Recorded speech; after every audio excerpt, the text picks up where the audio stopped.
छठी class के एक दादी अपनी पोती को डुबो रही है। मतलब कहीं न कहीं मानसिक जो लोगों के अंदर कुंठा है, इसको दूर करने का भी प्रयास इस प्रदेश के अंदर, इस देश में करना होगा। मेरे भाइयों, ये सेमीफाइनल है। सेमीफाइनल के अंदर अगर आप जीत गए, बहुत दिन दूर नहीं, उत्तर प्रदेश से जैन जी बैठे हैं, समाजवादी पार्टी से हमारे लाटर साहब आए प्रतिनिधि के रूप में।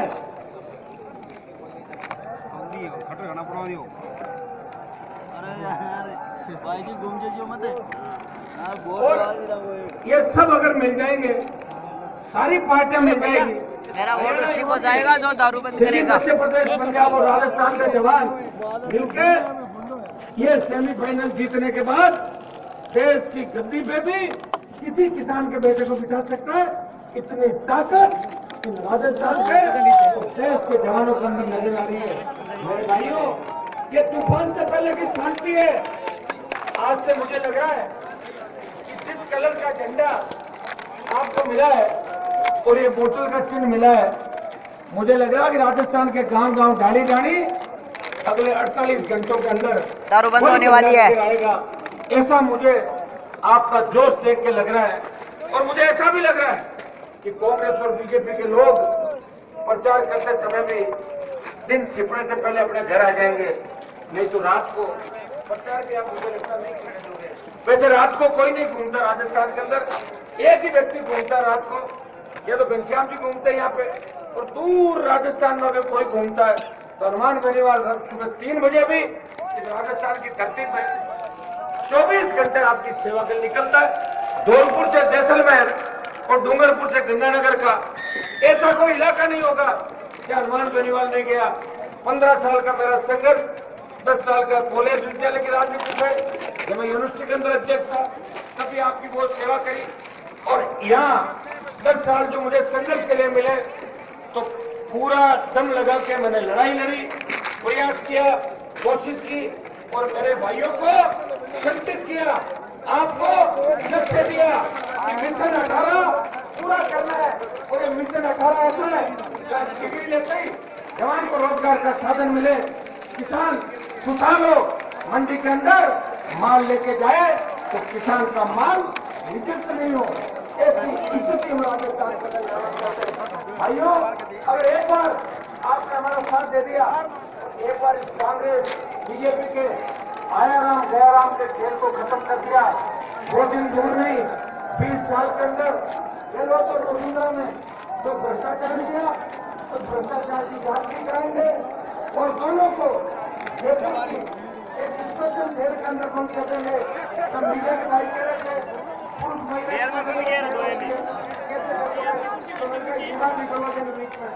सरकार को स्पेशल जेल तो घंटा वैसे से पूछ लेंगे करके और आपके खून पसीने की कमाई तो ललित मोदी, विजय माल्या जैसे लोग लेके भागे। ये दिल्ली में तो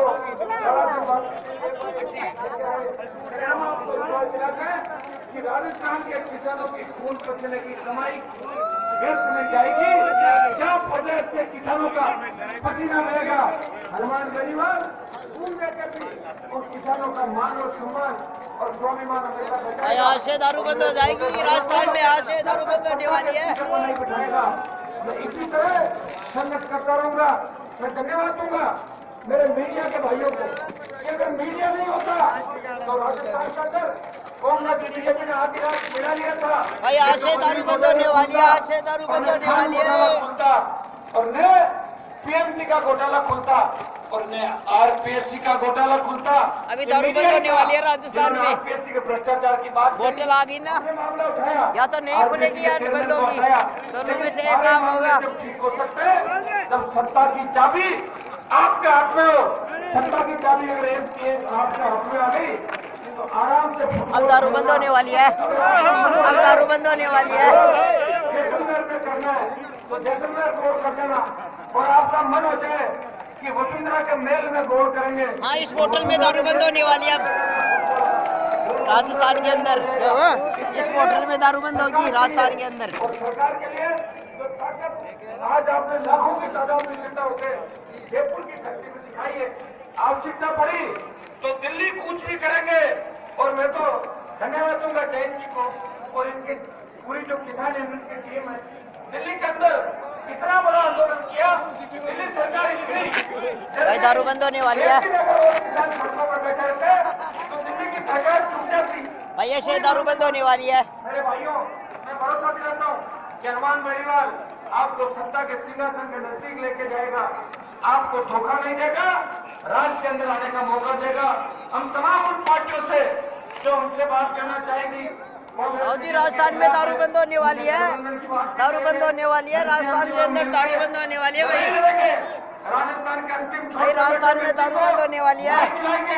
और वसुंधरा गहलोत के इस गठजोड़ को तोड़ेंगे और जितने इस प्रदेश के अंदर भ्रष्टाचार पैदा वसुंधरा राजस्थान में दारू बंद होने वाली है, राजस्थान में दारू बंद होने वाली है। ये सब आपके सामने मैं धन्यवाद देता हूँ कि राजस्थान के कोने कोने से आप लोग आए, हरियाणा से भी मेरे भाई आए, कई भाई मेरे यूपी से भी आए। राजस्थान में दारू बंद होने वाली है भाई, आज देश प्रदेश के कोने कोने दारू से बंद होने वाली है राजस्थान में। इस विशाल रैली को भाई राजस्थान में दारू बंद होने वाली है। सफलतम रैली बनाया। आज नई पार्टी और नया दिन भाई राजस्थान में दारू बंद होने वाली है, हम सबकी तरफ से राजस्थान में दारू बंद होने वाली है। खुशहाली की बात, दारू बंद होने वाली है, दारू बंद होने वाली है राजस्थान। का सही दाम नहीं मिलता, किसान को उपज का दाम मिले, हर खेत को सिंचाई का पानी मिले, सूखे इलाके वहाँ भी जो बाढ़ग्रस्त इलाके बांध बना के सूखे इलाकों के अंदर पानी लाया जाए तो अपने आप किसानों की आर्थिक स्थिति ठीक होगी। हमने मांग करी कि स्वामीनाथन आयोग की रिपोर्ट भी राजस्थान और देश के अंदर लागू हो, और एक हमने मांग करी मजबूत लोकपाल इस प्रदेश के अंदर लागू हो, क्योंकि पिछली 3 लोकायुक्त की रिपोर्ट के अंदर 15 FIR लोक सेवकों के और अधिकारियों के खिलाफ करने की मुख्यमंत्री को रिपोर्ट लोकायुक्त ने दी है, लेकिन मुख्यमंत्री अपने खिलाफ रिपोर्ट खुद नहीं करता। इसलिए भाइयों, उत्तराखंड मध्य प्रदेश की तर्ज पर मजबूत लोकायुक्त राजस्थान के अंदर बने, इस बात की भी पुरजोर पैरवी हमने इन हुंकार रैलियों के माध्यम से की, ताकि विधायकों के, सांसदों के और मुख्यमंत्री के भ्रष्टाचार पर भी रोक लगे। मैं धन्यवाद दूंगा घनश्याम जी तिवारी को, जिन्होंने मुख्यमंत्रियों के और पूर्व मुख्यमंत्रियों के बंगलों को हटाने की और मुख्यमंत्री के बंगले पे और पूर्व मुख्यमंत्री के बंगले पे जो करोड़ों रुपए जनता की खून पसीने की कमाई खर्च कर दी, उसकी एसीबी से, लोकायुक्त से जांच कराने की इन्होंने मांग की थी और मैंने विधानसभा में इस मांग का समर्थन भी किया था। लेकिन कौन आपकी बात को सुनेगा? तो सरकार होगी तभी सुनेगा। और घनश्याम जी वो व्यक्ति है, जब 3 से 8 के अंदर वसुंधरा की सरकार थी, वो नौकरियां वसुंधरा राजे नहीं दी थी। जब शिक्षा मंत्री थे, अगर 80,000 टीचर्स की भर्ती की, प्रबंधक पैरा टीचर को अगर स्थायी नौकरी दी, वो शख्स घनश्याम तिवारी थे, जिन्होंने अपने दिमाग की उपज से इस राजस्थान के बेरोजगारों को एक बहुत बड़ा संबल दिया था। भाइयों, एक हमारी मांग थी, टोल मुक्त राजस्थान होना चाहिए। जब हम रोड टैक्स देते हैं तो टोल टैक्स किस बात का, इसलिए हमने मांग करी कि राजस्थान में टोल मुक्त हो। ये हमारी लड़ाइयों का ही परिणाम है। सड़कों पे हुंकार भरी, विधानसभा के अंदर लड़े, उन हार्डकोर अपराधियों से लड़े जो जेलों के अंदर समानांतर सरकार चला रहे थे। राजस्थान सरकार के मंत्री राजेंद्र राठौड़, यूनुस खान जैसे लोग उन अपराधियों को संरक्षण दे रहे थे। खुद मुख्यमंत्री वसुंधरा, जब दारा सिंह जाट का एनकाउंटर हुआ था तो आखिरी कॉल वसुंधरा राजे ने लंदन से किया था कि एनकाउंटर कर दो। किस तरह धरतीपुत्र की हत्या की थी, लेकिन उस मामले में भी कांग्रेस ने उनको बचाया। और सीएम ने जो गुंडागर्दी राजस्थान के अंदर करी, जो भ्रष्टाचार राजस्थान के अंदर किया, अगर उसका किसी ने पुरजोर मुकाबला किया और विधानसभा के अंदर भी अगर सीएम को बोलने से रोका, प्रयास किया, तो खींवसर के विधायक ने कांग्रेस से ज्यादा विपक्ष की भूमिका निभाई। या तो घनश्याम जी बीजेपी के अंदर रहकर लड़ रहे थे और विपक्ष में हनुमान बेनीवाल लड़ाई लड़ रहा था इन अपराधियों से भी, जो आपको पता है किस तरह का तांडव उन्होंने राजस्थान के अंदर मचाया। मेरे भाइयों, उन अपराधियों को, उनके अपराध के अगर उनको अंजाम तक पहुंचाया तो आपके भाई की भी बहुत महत्वपूर्ण भूमिका राजस्थान के अंदर थी। हमने कहा कांग्रेस और भाजपा है कि 20 साल के अंदर गहलोत वसुंधरा ने मिलकर भ्रष्टाचार किया। अब तो गहलोत ने अपने 73 लोगों को जोधपुर के अंदर खान आवंटित कर दी, जोधपुर विश्वविद्यालय के अंदर प्रोफेसरों की भर्ती कर दी, और वसुंधरा ने बजरी घोटाला, खान घोटाला, जब उससे पेट नहीं भरा, जलदाय का घोटाला कर दिया, पीएमसी का एग्जाम रद्द हुआ और सड़कों पे ऐसा नंगा नाच हुआ राजस्थान के अंदर।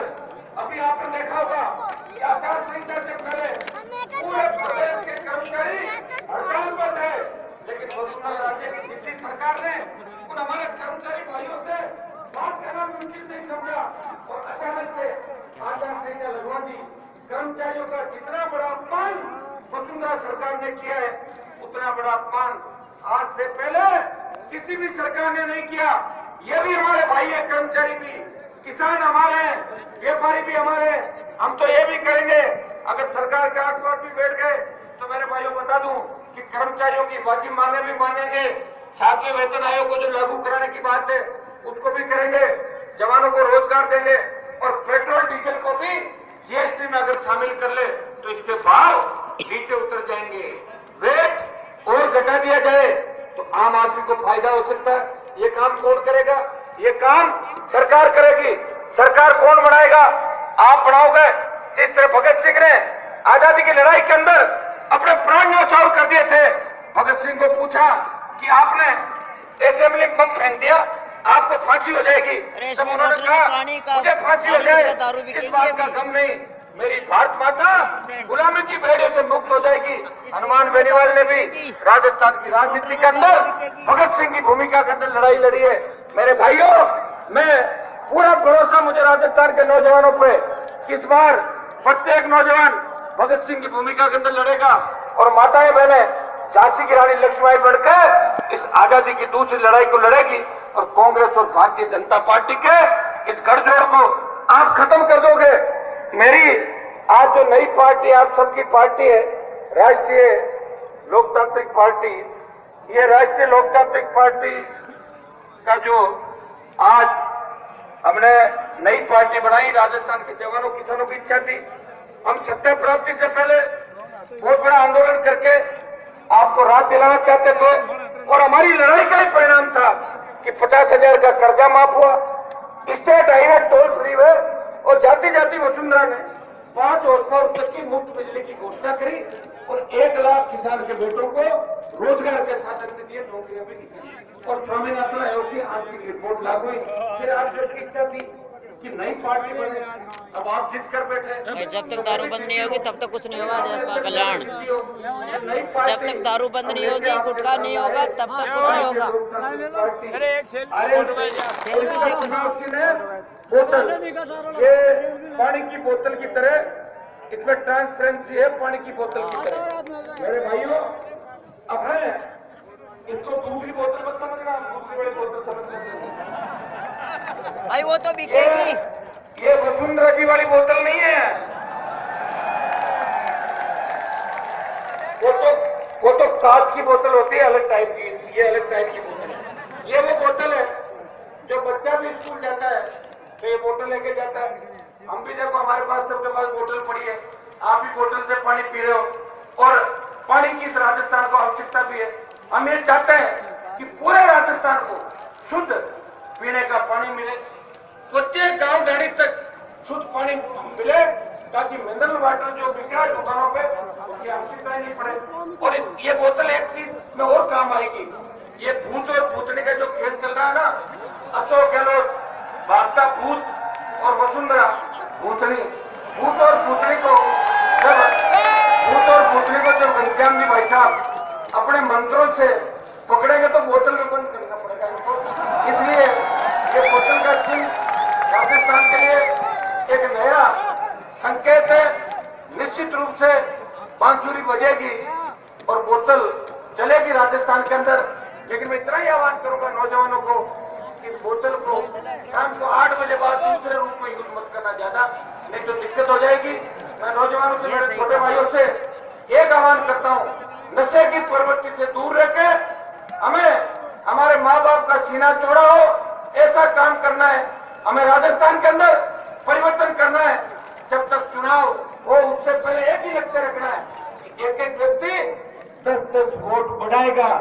हर व्यक्ति सोशल मीडिया के माध्यम से, दूसरे माध्यम से, कहीं हमें राजस्थान के अंदर बड़े बूढ़ों के पैर पकड़ने पड़े, किसी भी तरह करना पड़े, अगर अगर इस बार चूके तो 50 साल तक कोई लड़ाकर आपको लड़ने के लिए नहीं मिलेगा मेरे भाइयों। क्योंकि हमें अगर मंत्री बनना होता तो वसुंधरा गहलोत की सैंडल चप्पल उठा के 15 साल पहले मैं मंत्री बन जाता। लेकिन मैंने कहा मैं जिद्दी हूँ, मैंने जिद कर ली, मुझे मंत्री नहीं बनना, मैं संतरी बन के जब तक राजस्थान के किसानों की सेवा करूंगा। ये देखो क्या हालत कर रखी है। किसान का बेटा मुख्यमंत्री नहीं बन जाता जब तक किसानों की सरकार राजस्थान के अंदर नहीं आ जाती। भाइयों इससे बड़ा क्या दुर्भाग्य होगा। सरकारी स्कूल के अंदर हमारे बच्चे क्या पढ़ने जाते हैं, गरीब किसानों के बच्चे पढ़ते हैं, वहाँ टीचर नहीं है, ऐसी हालत होगी तो देश की, यही हालत बेरोजगारी की होगी। डॉक्टर नहीं है, हालात ये हो गए। भाई सेल्फी से कुछ नहीं होता, अपने को बदलो। आम दिन में होता उठता है अपना 8 बजे बाद घरों में दारू पीते हैं और आम जन 8 बजे बाद चला जाए तो दो डंडे मार के SHO नहीं हो तो DO ड्यूटी में ऐसा जो भी होगा। बेरोजगारी आई हुई है, वो उसको बंद कर देगा। हम इस पूरी व्यवस्था को बदलना चाहते हैं।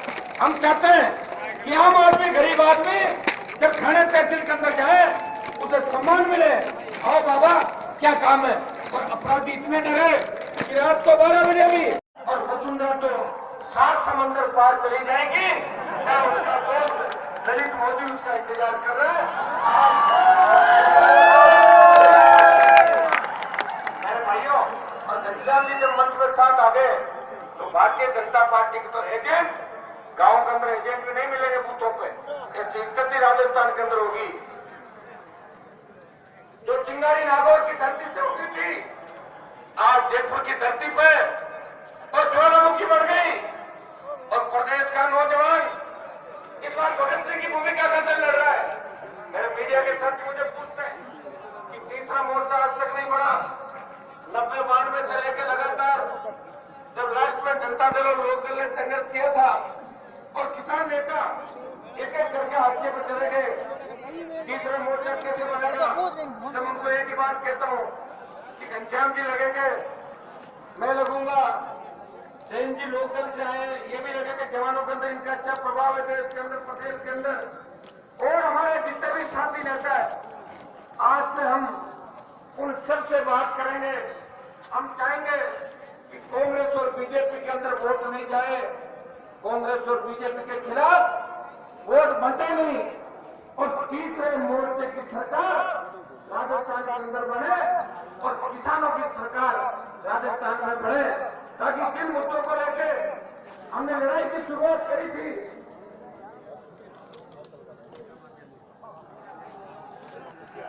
राज्य पैरवी करती है, लेकिन इन दोनों की पैरवी और जो बंद करके दोनों को जेल में डालने का काम अगर होगा तो 2018 के बाद ये काम होगा। हनुमान सरकार ने किस तरह से राजस्थान में नहीं हिंदुस्तान में लोगों की रंगों में है। उन्होंने कहा है 2018 चुनाव तो जल्दी नहीं है, जल्दी आने के बाद हमारी नजर दिल्ली में भी है, वहां पर भी किसानों के साथ काम बना दिया गया है। अभी आपने पहले देखा होगा, अभी 1.5 महीने पहले किस तरह से दिल्ली में किसानों का समाचार किए, उनका लाठी बरसाई, कानूनी घोषणाएं करी, जेल में डाल दिया गया।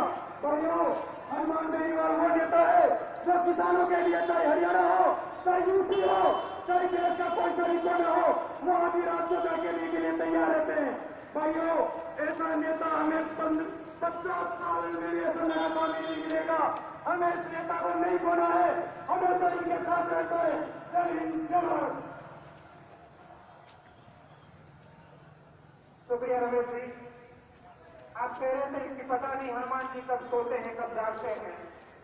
मित्रों पिछले 2 साल से हनुमान जी सिर्फ गाड़ी में सोते और गाड़ी में ही जागते हैं। इस तरह से किसान अपनी फसल की रक्षा करने के लिए, उसे आवारा पशु से बचाने के लिए फसल के दिनों में खेत में ही सोता है और खेत में ही भागता है ताकि उसे इसकी फसल पर कोई आवारा पशु नहीं चल जाए। इसे हम हनुमान जी गाड़ी में ही सोते हैं, गाड़ी में ही जागते हैं, रात में 3-3 बजे तक गाँव में सवारी करते हैं ताकि इन किसानों के ऊपर कोई स्वार्थी और दलाल करने का रास्ता नहीं डाल जाए। कल कोई मेरे से कह रहा था कि आपके साथ सारे किसान नेता नहीं है। मैंने कहा बिल्कुल नहीं है, हमारे साथ 100% किसान है, 99% किसान नेता है, 1% वो किसान नेता नहीं है जो थाने और तहसील की चलाने के दम पर किसानों की राजनीति करते हैं। उनको हनुमान परिवार अपनी शैली से ही ठोकर मार देता है। हमें इस तरह के किसान नेताओं की जरूरत भी नहीं है। मैं अगला निर्णय कहना चाहूंगा, बीकानेर से हमारे बीच पधारे हुए डूंगर कॉलेज के पूर्व छात्र संघ अध्यक्ष छोटे और युवा नेता बड़े भाई विजयपाल जी बेनीवाल से आग्रह करना चाहूंगा, आप हमारे बीच आए और अपनी दबंग और बुलंद आवाज में पीटी स्टेडियम के पधारे हुए राजस्थान के कोने कोने के इन किसान सरदारों को और अपने युवा साथियों को संबोधित करें। विजयपाल जी बेनीवाल।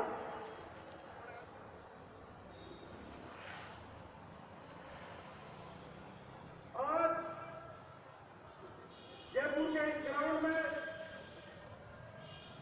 लाखों की तादाद में मेरे पिता तुल्य किसान बुजुर्ग, मेरे नौजवान क्रांतिकारी युवा साथी और कांग्रेस के मौजूद जनप्रतिनिधि, प्रेस के बंधु और मंच पर आने वाले हमारे वरिष्ठ नेता, आप सब लोगों का मैं हृदय की अंतर्गहराइयों से हार्दिक अभिनंदन और स्वागत करता हूं। साथियों, बहुत लंबे समय के इंतजार के बाद आज उस घड़ी के इंतजार में हम सब लोग खड़े हैं। 70 साल की इस जुलूम की व्यवस्था को परिवर्तन करने के लिए जयपुर की तरह पर एकत्रित हुए हैं। आज आप और हम पर देश प्रदेश के साथ साथ देश की मीडियाओं के साथ साथ भारतीय जनता पार्टी और कांग्रेस के नेताओं की नजर बनी हुई है। आज से पूर्व पिछले 4 साल 5 साल की बात करूं, भारतीय जनता पार्टी के शासन की शिकायत इस प्रदेश के साथ साथ इस देश की जनता भी हुई है। लेकिन विपक्ष की अगर बात करें तो भारतीय जनता पार्टी के विपक्ष में इस प्रदेश में कांग्रेस हमें कहीं खड़ी हुई नजर नहीं आई।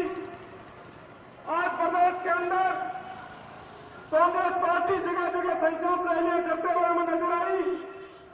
लेकिन कांग्रेस, आपको एक बात बता देना चाहता हूं, हम उन पिछले 50 साल के कांग्रेस के शासन को नहीं भूलेंगे, क्योंकि मैं किसान का बेटा हूं, विद्यार्थी वर्ग से रहता हूं, बड़ी भांति परिचित हूं।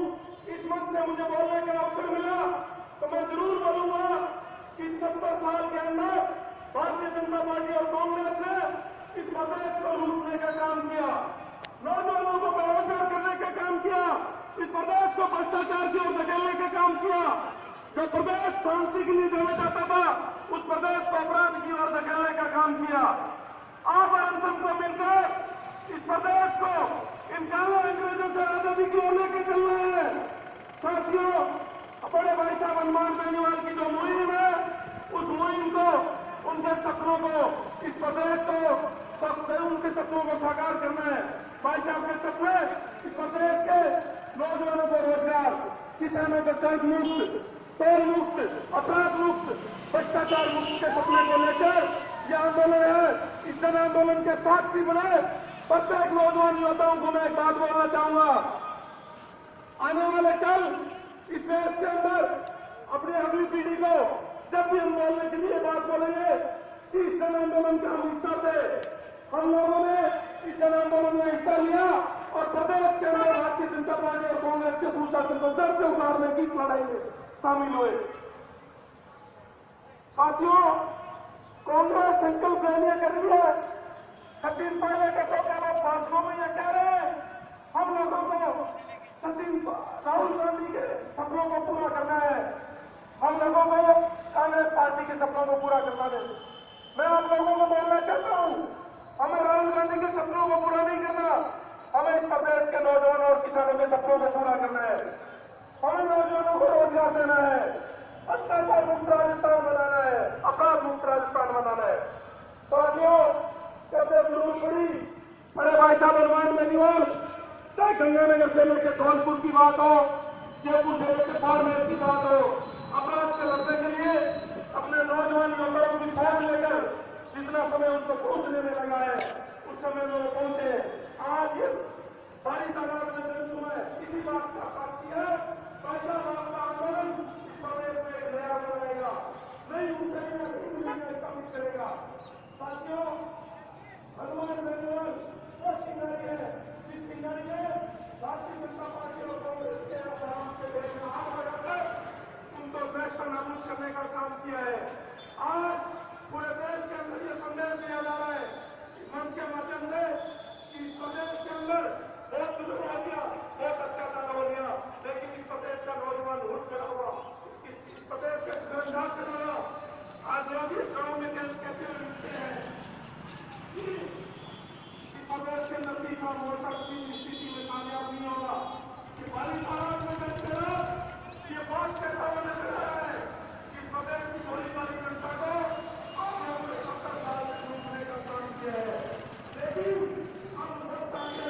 20 साल 30 साल से इस प्रदेश के अंदर किसान नेताओं को धीरे धीरे खत्म किया जा रहा है और उस सुनने को खत्म करने का काम कर रहे हैं, उनकी पूर्ति करने का काम कर रहे हैं।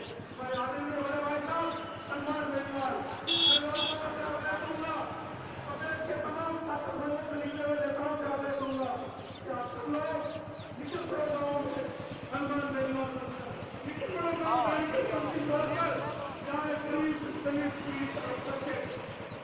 ये देखो मेन गेट यहाँ से है, बेनीवाल जी को यहाँ से गेट एंट्री होगी,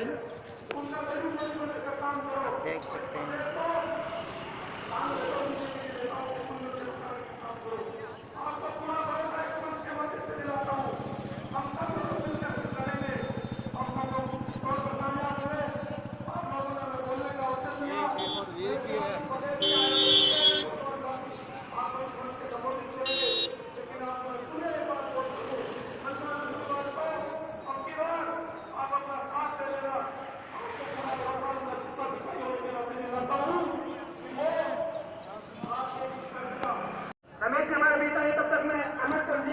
बड़ा गाड़ियों का शैला घूम रहा है, देखो राष्ट्रीय स्तर के कलाकार हैं अमर चंद जी कदरू। राम राम सर, भारत माता की, भारत माता की।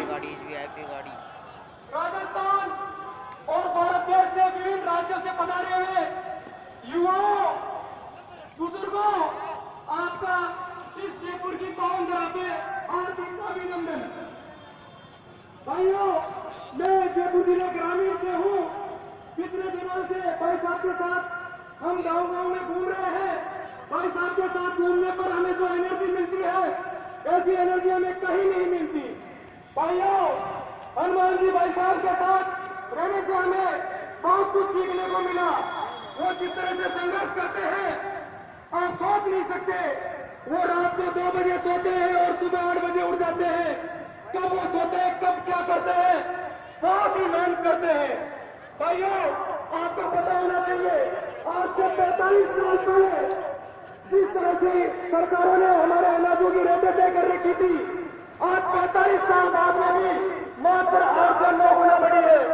और जो हमारी सरकारी नौकरियां हैं और किसी भी फील्ड की बात करते हैं, व्यवसाय के कपड़ा व्यापारी किसान हुकार कर रहे हैं।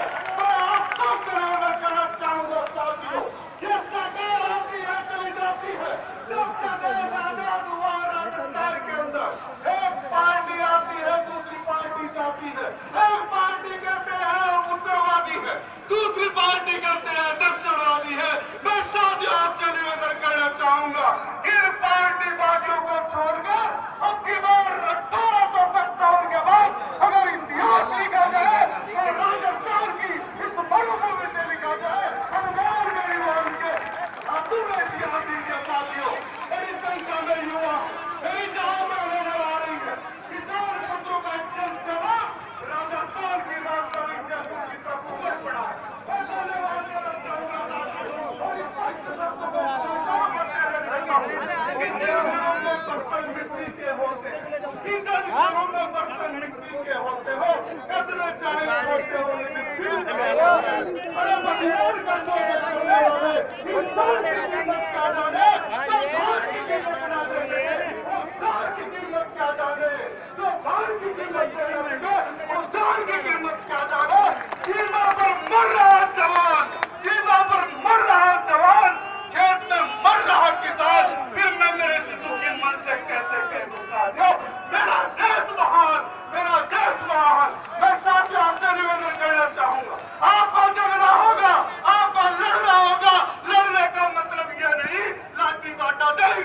आपको आने वाली 7 तारीख को हनुमान बेनीवाल के नेतृत्व में जो भी प्रत्याशी हो, बूथ पर ठप्पा पे ठप्पा, ठप्पा पे ठप्पा, और किसी दूसरे के साथी आपको सिलसिला लेना होगा। मैं आपसे पूछता हूँ साथियों, क्या मिले आपको 15 लाख? मैं पूछता हूँ क्या मिले 15 लाख? नहीं मिला ना। मैडम साहिबा ने आपसे वादा किया था कि मैं 50 लाख रोजगार दूंगी, क्या मिला रोजगार? नहीं मिला। तो साथियों, राजस्थान के एक विधायक निर्दलीय इस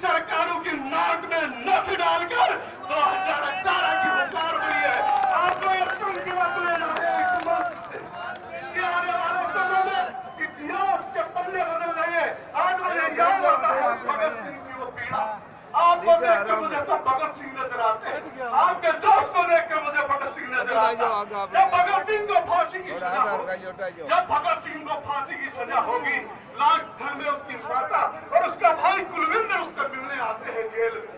ये पता था भगत सिंह को कि मेरी मुलाकात आज लास्ट मुलाकात होगी। जो ही जेल से बाहर भगत सिंह आए और उसकी मां को देखकर जोर से हंसने लगा, कहा, मां, आज मेरी लास्ट मुलाकात है, जब मैं शहीद हो जाऊं मेरी मर्द बॉडी को तू लेने बताना, भाई कुलविंदर को भेज देना। अगर तू मेरी मर्द लाश को लेने आएगी तो तू रोएगी और जमाना कहेगा देखो भगत सिंह की मां चीख चीख कर रही है। तो इसलिए निवेदन करता हूं साथियों, उस भगत सिंह की तरह संकल्प लेके अपने को इतिहास रचना। और लास्ट में यही कहना चाहूंगा कि तलवारों की धारों पर, कि तलवारों की